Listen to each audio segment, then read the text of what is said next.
Are you ready to listen to a podcast? Here comes the Playhouse Podcast, thanks to Bradshaw and Bryan Law Offices. Find, subscribe, and listen. Now, how did we get started talking about this earlier? I think I just got a text from Derek that he confirmed our reservations for Valentine's Day. So I was telling you, we gave Liam a choice between Fogo de Chao. Oh, yeah. We always go big on Valentine's Day. We don't do gifts.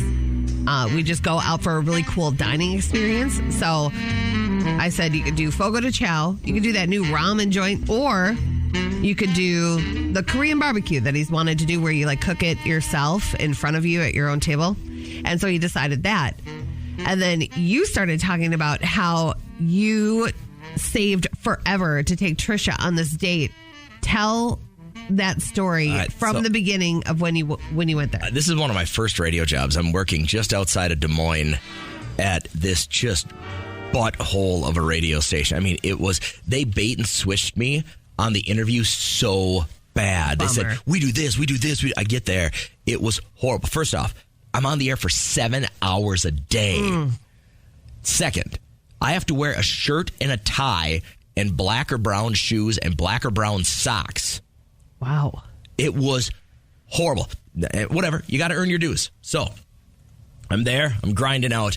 But my pay was $1,000 a month. And I'm putting in 90-hour weeks. Yeah. And there was no way to make any more money. I couldn't even have a side hustle because I was at the radio station all the time. So my wife at the time is working for Prince and making about a 4-hour drive to the radio to where I was living. Every Friday afternoon, she'd get off work. She'd stay till Sunday night and then drive back, right? What a lady. The girl she's just a miracle. And she's got, excuse me, tons of money. This job for Prince was a great job. Yeah. She's making a lot of money. But I still got this macho guy thing going on where I'm like, I got to pay for everything. So I save and I save and I save and I save. And I like extended out my electrical bill. Yeah. And I threw my garbage in the garbage can at work. Like I did everything I could to cut costs. To go to this place that I'd heard of, it was called Udders, as in a cow udder. This place was so awesome. It was one of those places where you grill your own steak. There's this giant pit. Yeah. And you pick out your steak, like at a butcher, and then you go grill it. You season it, and you grill it yourself. That's so cool. And you could have all sorts of, like, garlic bread and everything. But what I was telling Kat, and this is what got her, was I knew exactly how much money I had. So when she picked out her steak, I knew how much I could spend on my steak because I only had like $62. Yeah. So she picked out her steak, and I made sure she got a good one. And I got this little rinky dink. She's like, what was that? I'm like, you know what? I ate a huge protein shake before we got here. I'm not really hungry. Yeah. And then I said, hey, do you want a beer or something like that? She's like, sure. So I knew that if she ordered a beer, that I couldn't have a drink. Yeah. So no, just water for me, right? And I was so poor that when we left there, I could only leave a $2 tip because that was all the money I had. Oh, my God. And I felt horrible about it. So I just think about you, like, counting how much. She went to the bathroom, and I kept pulling the money out of my pocket and looking at it. And I wanted to ask the waitress so bad, what's this bill going to be? Yeah. I was down to but I wanted to do something so special because she was making an 8-hour round trip to see me every weekend. And I was like, oh my God. And I remember, I don't even know if that place still exists, but if it does, that'll be like one of the core memories that I have in the beginning of our relationship. Yeah. I scraped and I scraped and I scraped. And if she'd ever known how little much money I was going to make in my life, she would have never stuck around. I mean, she was on a gravy train with biscuit wheels. She had a really good thing going and left it all for me. That is love. But just imagine, I mean, I was like, I wanted a beer so bad. Yeah. You got your steak, you're standing in this giant grill area, and it's hot, and you're sweaty, and you're going to have a steak, and you want just one beer, but I couldn't afford one beer. That is just a crazy story. All of us have been there. All of us have been so poor. If you're living there right now, the best is yet to come. Yes. You just you got to make it happen for yourself, though. You can't just sit there and hope something happens. You got to work for it. Tell me your story here, bud. So a couple of years ago, like 5 years ago, I ended up getting divorced. I kind of got the bad end of the deal and took the nice way out, gave her the nice car. Ended up with a 94 Ford Ranger, and was just not the greatest. And on top of it, I have 2 kids. That's only a 2-seater car, right? That's a 2-seater truck, right? Yep, with a stick shift. Oh, man.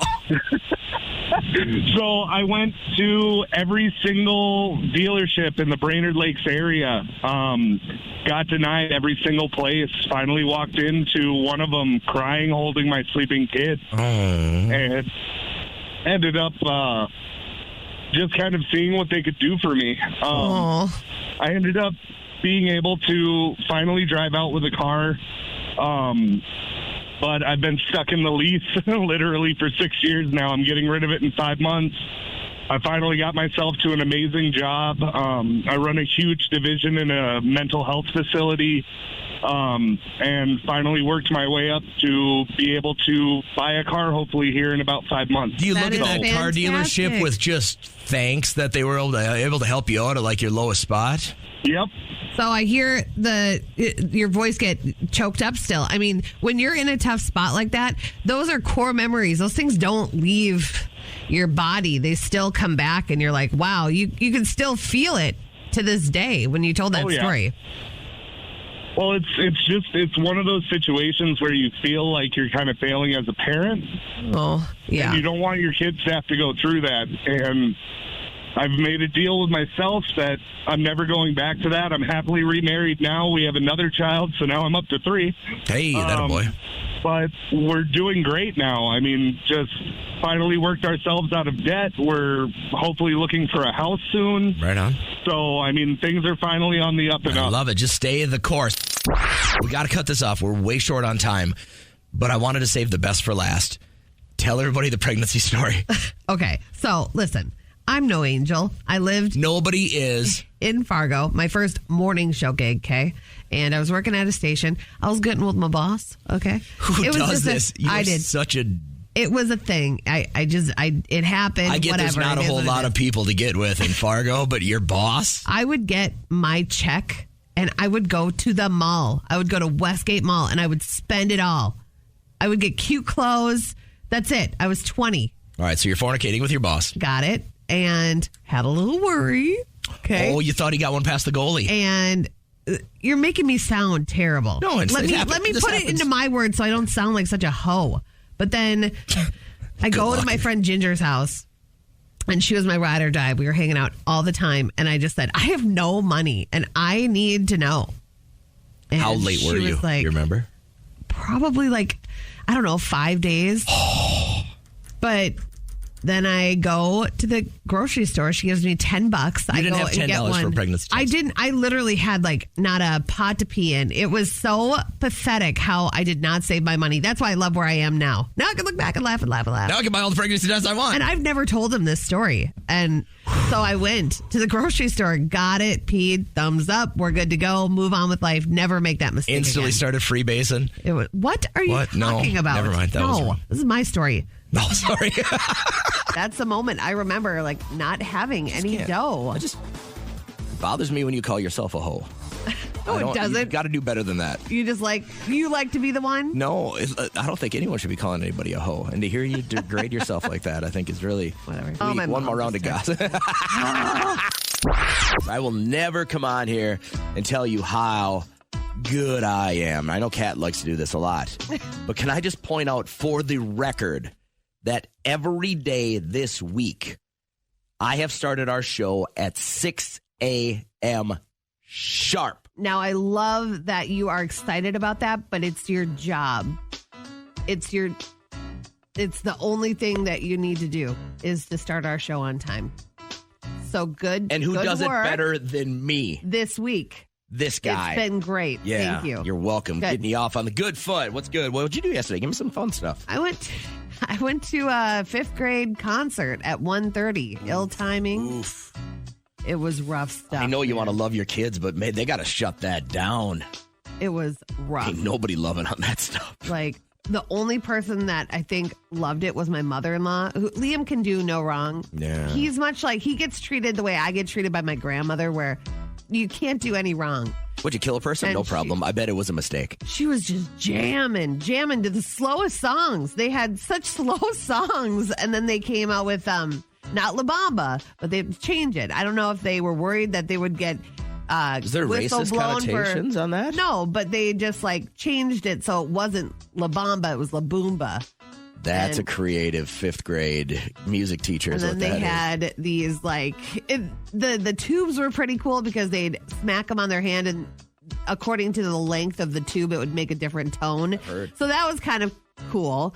And then they did 50 Nifty United States where they had to sing Alabama, Alaska, Arizona, Arkansas. Oh, they went in alphabetical order. That was kind of cool too. But I mean, man, it was like I was there for Liam. I had to keep saying that in my head like over and over again. I'm here I had for to do my it 3 child. times. I love my child. I love my child. I'm here for my child. So yeah, you had to do it 3 times, huh? And band. I can't even imagine. I told Liam, you got to be in choir. I can't do band and I can't do orchestra. It's not in my body. I don't have it in my body. Oof, that's a rough one. Yeah. And then treated him to some Los Artizas after. We got some chips and queso and then went home. Then we had basketball, got home and went to bed. So my day was a bunch of progressive wins yesterday. Oh, good. Work, good work, leave work, head to the gym, walk in. All right. Beep. Scan my thing. I hear, yeah, when I was over there, I'm like, who is Denny? Denny. Was it is Denny? at my gym. Oh, my God.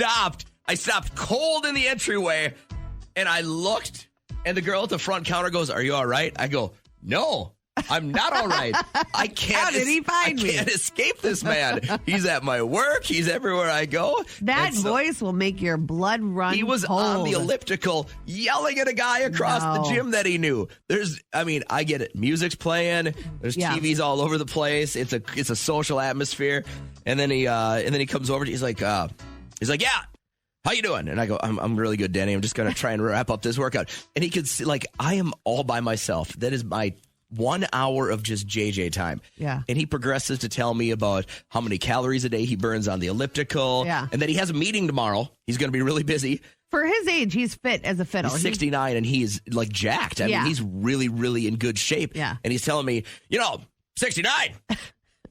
Don't smoke. Never smoked. Drink. Moderation. Yeah. Keep a good positive outlook. Feel Please great. stop. It's giving me anxiety. Feel great. He's just talking like him. yelling at me, and I have noise canceling headphones in. Yeah. And I can hear him above the music. I didn't even have to take my earbuds out. Yeah. Right. So say goodbye to Denny and just kind of calm myself back down. Like I look at my watch. I'm like, oh my God, my BPM is at like 155. Yes. Like he gave me anxiety. I know. All right. So all 5 of the Memphis police officers involved in the violent arrest of Tyree Nichols have been charged and are currently in jail. Nichols died in the hospital from injuries that he allegedly received from the 5 Memphis police officers on January 7th after a traffic stop. They do plan to put the video out at 6 p.m. today. Yeah. You just have to watch how you respond to it. I mean, they just hope it doesn't incite more violence. It's my hope that if there is any silver lining to be drawn from this very dark cloud, it's that perhaps this incident can open a broader conversation about the need for police reform. I've been policing for more than 30 years. I've devoted my life to this profession, and I'm grieved. Frankly, I'm shocked. I'm sickened by what I saw. Let me be clear. What happened here does not at all reflect proper policing. We need to ensure our community is safe in this process. None of this is a calling card for inciting violence or destruction on our community or against our citizens. Boy, when 6 o'clock hits and this video gets released. It is something to note that all of the officers were African American, and that is what people are hoping to get across, the fact that there are great police officers out there.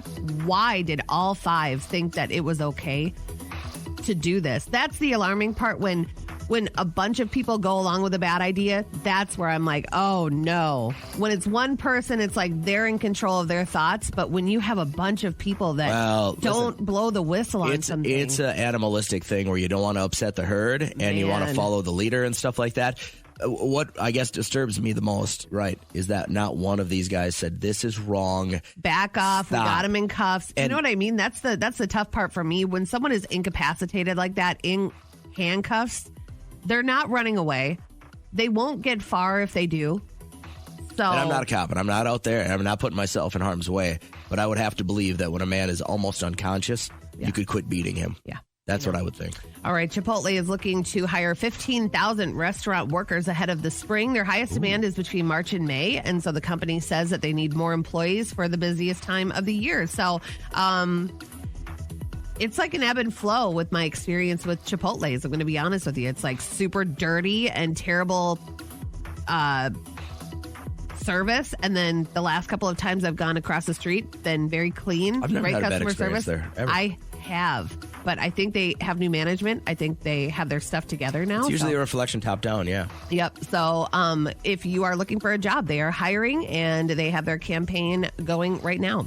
Colorado Avalanche play-by-play television announcer Mark Moser, he was caught on a hot mic, and you should always know that you could be being recorded. By the way, do you know why he's so mad about this? Why? A seagull snatched his Egg McMuffin. Oh, yeah, I'm sure. Yeah, Like you he had was- food in your hand. He was walking into the arena, and a seagull swooped in and snatched his Egg McMuffin. Dude, that seagull. Oh my God. Dirty bastard. I don't even know, like the seagulls that live at the dump here in Colorado, like where do they live? Where's their house? First I want to know where the seagulls live. They don't live in a nest. They have webbed feet. They have to live on the ground. See, he's logical. And Yeah, you can why tell are he's- they in Colorado? I've he's never stocking. seen a seagull in Well, there's Colorado. a lot of water there. There's tons of melt water. I ever tell you, we went to Venice Beach, and my brother was like 5, and my mom gave him like a bouquet of French fries and just sent him onto the sand. And this poor kid, he just like was swarmed by seagulls, had to throw them up so he could run away. Good week, bad week. It was indifferent. Really? I had a was good just- week. It just kind of, it was there. I got a little sick, but I had a good week. Good. Unfortunately, some of our listeners haven't had great weeks. Fortunately for us, they've shared the shortcomings of this week. We present to you an FML Friday. Please get us started, Kat. Will do. Today, I made popcorn shrimp. My dog was being a whiner, so I gave her a piece. And I guess she didn't like it because she hopped back up onto my lap and spit it out onto my plate. FML. What dog doesn't like popcorn shrimp, man? Gross. Today, my parents took me out for dinner. I thought they were taking me out because it's my birthday. Turns out they're getting a divorce. Oh, my God. And they forgot it was my birthday. Their mind was consumed. FML. Today, I read a message from someone on Instagram asking me if I wanted to hook up with a nice guy sometime. It was my uncle. He doesn't even recognize his own family before messaging them. FML. Let's hope he didn't recognize. Yeah, I was going to say, what if he did? Yeah. Today, I woke up after having a sex dream about Marge Simpson. Oh, hi. My God, I need a girlfriend. FML. It's the hair. It's the hair. Today, I begrudgingly helped relocate my 84-year-old mother-in-law to our home. It took months of stressful preparation, around $10,000 in costs, and some 500 kilometers traveled via medical transport. 10 minutes after she arrived, she had a heart attack and died. FML. Oh, my God. That's awful. On a lot of levels. So many ways, yeah. And finally, today, I went to pull a nose hair out, only to end up pulling out a spider by its legs. FML. Oh my God. I just watched an ear extraction the other day. You know how much I love those? And this woman had 4 baby spiders. You know, the ones that are really furry but super tiny? does that Living happen? in her ear. So is this only a third world country thing? Is this I isn't don't like know. in real civilized humanity? This can't That's happen, not true. right? Bugs can crawl into any How do you orifice not know you anywhere. got a bug in your ear? I don't know. That guy had a bot fly in his nose. He had no idea. Well, yeah, And but he they was burrow. He was from like Utah. They burrow under. Like, this is a spider crawling around in your ear. How do you not feel that all the time? I don't know. During that song, Kat and I are kind of talking through the rest of the show. Here's what we're going to do. Here's the plan. She goes, I have something that's weighing on me. And I was like, oh, God. So I drove around town trying to find a cop today because I'm driving down 10. I get past the overpass to go to like Little Falls or whatever. So I'm coming into town to take a left at Speedway gas station. Okay. And on my right, on the side of the road, is this person walking, black jacket, like a Chiefs beanie hat on, looked like he was probably 12 years old. And I felt How can really you tell if they're all It was the face. Like, his face was so young and he was really little. And I was like, oh my God, I was torn. I didn't know what to do. You called a non-emergency number. You pull over and you call the non-emergency number. So I was driving into town. I'm like, I always see cops. I always see like 2 or 3 on my way in. So I was going to just kind of like. What are you going to flash them with your lights or wave them down? To. Oh, that's a bad idea. Well, I was going to flash them with my lights and then pull over and see if they would, whatever. And I was going to tell them, hey, you might want to go check this out because he's really young. But what if he was like, I started thinking, what if I turn around and he's like the Hezbollah guy? Have you ever heard of him? No, who's Hezbollah? He's like an internet sensation. He's 3 feet tall. He's 18, but he wears like a 4T. He's like super tiny and everyone thinks that he's 5. This is him. So that's all that I was flashing. That kid's 18? Yeah. Shut up. He is an internet sensation. But I was like thinking, what if I turned around and this kid's like actually. So why didn't you just go see if he was okay? Like, a part of me is sick to my stomach because I think of my kid who's almost 11. What if he was walking on the side of a highway and it's snowy and it's icy and there are trucks driving past and I didn't do anything about it? Like, I was the problem today. Normally, I'm the solution. No, never. Hopefully, he's at a gas station by now because he was like headed that way to like Quick Trip Holiday area. Made it. He didn't die of exposure because you didn't pick him up. Well, I don't think he would have. How do you know? It's cold out there. It was like, listen, 2 football fields away from. If he would have slipped, broke his ankle, not been able to get up, rolls into the ditch, now he's dead there by the time the sun comes up and everybody can see outside, and that's your fault. No one feels worse than I do. That kid would feel a lot worse than you would. He's cold. He's scared. Nobody will help him. There's no cops around. I do regret my decision for just. Do you want to take some time? I did try to find. I think you should get your car right now. Go see if he's still there. You want to do paparazzi? I could do all of this to make sure that child is okay. I'm willing to make that sacrifice. First, do good news. Can you read that meme one last time? Because when we saw this yesterday, we were both like, oh, it's so true. This is right on the money. Just a PSA, a reminder, your kid's kindergarten teacher knows everything about you. Everything. And I remember, I don't even know what they were talking about, but 2nd grade, Liam decided to tell not just his teacher, but everyone in his class that we have an open door policy and we use the toilet number 1, number 2 with our open door. And I see his 2nd grade teacher everywhere I go. Everywhere I go. His kids are in sports. So you can only venture to think that every time she sees me, she thinks that. I grew up in such a little town that everybody knew everything about anybody anyways. So many of my teachers were parents. My parents had them as teachers. So nothing was ever. And then my dad was probably a little bit more recluse than I was, but I was more of a troublemaker. That was one of the reasons I had to move away. If I ever wanted a family, my kids would have never been able to go to that school.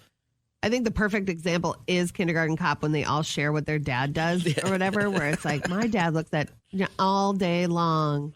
With that being said, I want to bring Kelsey to the show. How you feeling? Good. How are you? Good. Tell me about it. Was this your kid or the teacher, or are you a teacher?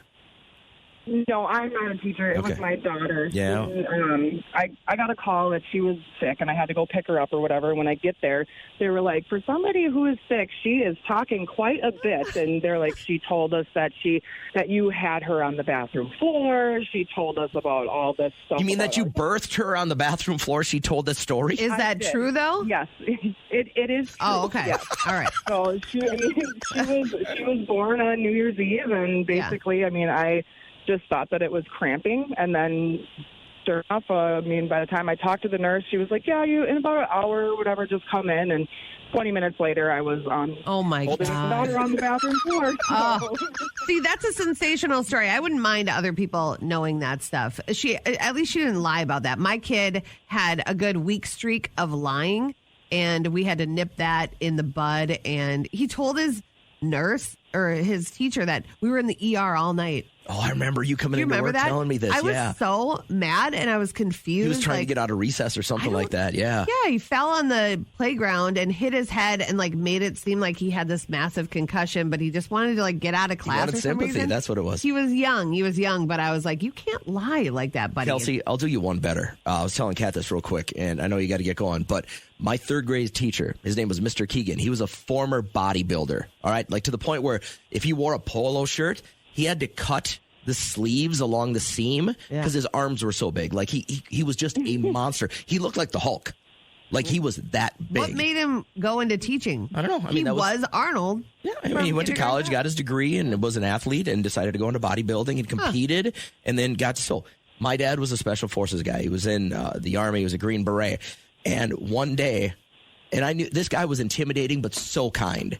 And one day, I didn't want to take the math test in third grade. Mm-hmm. And I walked up to him, and I said, Mr. Keegan, I don't want to take this test. He goes, you better sit down and take the test.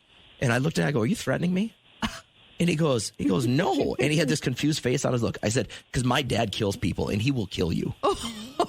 And this guy who was the size of Arnold Schwarzenegger grabs me by my little wrist, was gentle, walked me all the way down to the office, and he sat me down, and I heard him walk into the principal's office, and I hear them laughing about it, right? Like, this guy goes, like, knowing damn well there's not a human on the planet that's going to kill this monster. Yeah. And they have a little joke, and he looks at me, and he goes, we're going to be calling your dad. And at this point, I'm like, oh, my God, my dad's going to kill me. Yeah. And then he's going to take it out on Mr. Keegan. But I remember being removed from that class. This guy was the most gentle giant. Yeah. Didn't go, let's see it. Didn't zero forcible anything. Just went, we're going to call your dad. And he let me sit in the office the rest of the day knowing that they were about to call my dad. You didn't have to take the test. I didn't take it the next day during recess. All my friends are outside and stuff like that. But see, don't lie. But yesterday, I caught myself geeking out about a win as an adult that 18-year-old JJ was very, very disappointed in. Okay. We got a new chest freezer. We got the stand-up one, not the like a tall, skinny one. Looks like a refrigerator. Oh wow! And went and got it yesterday. Mm-hmm. First off, win number one. Strapped it into the truck, drove home. It didn't tip over and fall into traffic. Nice. Win number two. Trish and I got it off the truck. Got it out of the box, got it set up, leveled, plugged in, working. Mm-hmm. And I stood back with my arms crossed like I was looking at my son graduating from college with high honors. Yeah. I looked at that and I went, you did it. You did it. You got a freezer in there. Good job. It was a huge adult win. I saw Kelly had posted yesterday that he got a new high-efficiency furnace. Mm-hmm. Adult win. What was your last adult win that 18-year-old Kat would be so disappointed that you were celebrating something so stupid? I would say the fact that I had enough energy to clean out every cabinet in my kitchen. Whoa. And like you took everything out, wiped them all down, put them all back in, organized. Got rid of a bunch of crap. We had a couple of catch-all cabinets and I organized those. I didn't realize how many placemats I had. I don't own a placemat. That's a problem. So it was the moment when I got it all done. I sat on the couch. I was like, I freaking got it done. But I'm exhausted. It was so nice. And now I don't have to think about it. So I thought these would be fun to go through. If you want to call or text, what was your latest big adult win? I mean, 18-year-old you would be like, you're stupid and you're old and you're dumb. But it was a huge win for me. You know when you run out of energy is after you strip your bed. And then you get it all washed. That was me last weekend. I was like, girl, you got to do it. You can do it. Get the fitted sheet on, get the duvet covers on. You can do it. And then once it's done, it feels so good. But I can't tell you how many times I've just slept on the mattress. Yeah, I was this close. Well, here's the worst. You ever had that, like your fitted sheet and your other sheets and your pillowcases, they get balled up in the dryer and then they don't get completely dry. Yeah. And you take them up, you throw them on there, and you're like, I can't sleep on a damp fitted sheet. Yeah. And so you just go right onto the mattress. Has your kid ever peed next to you and like in bed, and then you just put a couple of towels so it doesn't soak through and go back to bed because you're so tired and you do it all with your eyes shut? I have done that. Been there. Girl. How about your husband? Peeing on the mattress? Yeah. No. I rub his nose in it. He'll never do that again. The Playhouse Podcast is made possible thanks to Bradshaw and Bryan Law Offices. Catch the live show weekdays from 5:30 to 9 on 104.7 KCLD. Now, share this with a friend.